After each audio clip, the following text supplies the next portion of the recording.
Have a great day mga abyan! For today's video, mamunyag kita sa mga tanom diri sa gamay nga garden sang akon na magulang nga si Capizania Baker.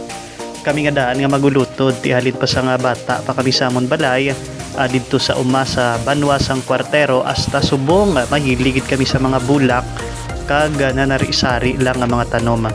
Nasunod na mo nini nga hilig sa amon nga Mama Lea. Kag subong mayara lang ako ihatag sa inyo nung agamay nga trivia. Nakaibalo bala kamo mga abyan nga hindi lang ang mga tanom ang makabinipisyo kung sila nga aton nga ginabunyagan. Kita mismo nga nagabunyag sang tanom mayara man sang makuha nga binipisyo pinagi sa pagpamunyag sa mga tanom.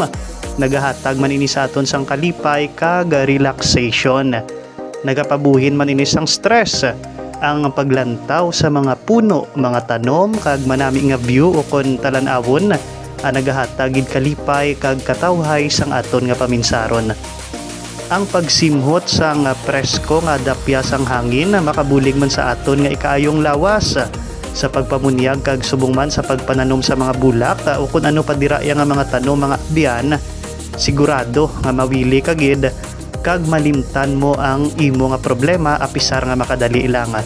Nakahibalo man bala kamo nga mayara sa nga isa ka pagtuon nga ti nagapahayag nga mas madasig mag-ayo ang tawo nga may sakit kung makakita ini sang maayo nga talan-awon kaangay sa mga tanom. And that's for today's video. Ini ang inyo abyan, Darren Henson.